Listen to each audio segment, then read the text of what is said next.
Merci Madame la Présidente, Madame la Ministre, mes chers collègues. Depuis plus de 50 ans, le bilan de l'application des lois constitue au Sénat un exercice annuel essentiel, car une fois la loi votée, le législateur doit s'assurer qu'elle est applicable.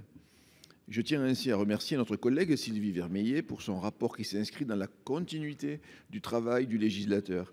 Ce bilan, comme plusieurs orateurs l'ont souligné, fait état d'un taux d'application à 64% des mesures attendues. Il s'agit d'un taux pratiquement identique à celui de l'an dernier. Aucun progrès n'a donc été constaté. En moyenne, le gouvernement a mis 5 mois et 23 jours pour publier les mesures réglementaires après la promulgation d'une loi. Ce délai correspond à celui observé lors de la session précédente, soit 5 mois et 20 jours. Je souhaite aborder plus particulièrement la question de l'application des lois adoptées après engagement de la procédure accélérée, procédure imposée de façon massive par le gouvernement concernant 26 lois sur 44. Paradoxalement, le délai moyen de prise des textes d'application n'en est pas pour autant plus rapide. Il s'établit à 6 mois et 17 jours, dépassant le délai de 6 mois prévu depuis 2008 et réaffirmé en 2022.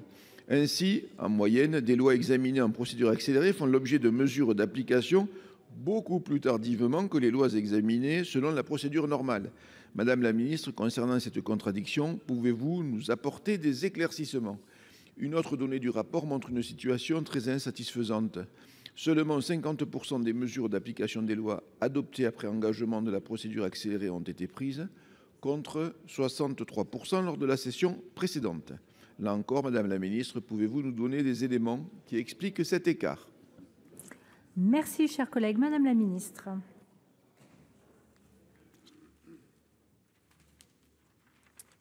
Merci Madame la Présidente, Monsieur le Président. Vous avez évoqué dans votre question le recours à la procédure accélérée et qui a été également mentionné par Madame la Présidente Vermeillet dans son propos liminaire. La génération de la procédure accélérée sur les projets de loi, c'est en effet une réalité, mais c'est aussi une évolution de long terme. Elle permet, cette procédure accélérée, de déroger au délai prévu par l'article 45 entre le dépôt, la transmission et son examen en séance pour chaque assemblée, mais aussi de pouvoir convoquer une commission mixte paritaire dès la fin de la première lecture. Je rappelle qu'elle s'applique de droit aux lois de finances, aux lois de financement de la sécurité sociale et qu'elle est en revanche exclue pour les révisions constitutionnelles. Depuis juin 2022, le gouvernement a essentiellement recours à la procédure accélérée pour pouvoir réunir une CMP dès la fin de la première lecture. Et le gouvernement veille à préserver des délais raisonnables entre le dépôt ou la transmission des textes et leur examen en séance. Et d'ailleurs, ça fait l'objet de débats réguliers en conférence des présidents. J'ajoute que l'engagement de la procédure accélérée, c'est également une demande fréquente des parlementaires sur des propositions de loi afin qu'elles soient adoptées dans des délais maîtrisés.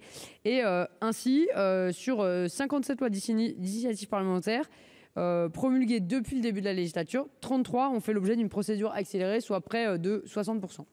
Au total, c'est près de 80% des lois qui sont promulguées qui ont fait l'objet d'une procédure accélérée, qu'il s'agisse d'un projet de loi ou d'une proposition de loi. Et s'agissant enfin des efforts engagés pour l'application des lois, le gouvernement, effectivement, comme je l'ai rappelé, ne discrimine pas celles ayant fait l'objet d'une procédure accélérée ou celles adoptées en procédure normale. On est dans la même exigence d'avoir des délais raisonnables dans leur mise en application. Je vous remercie.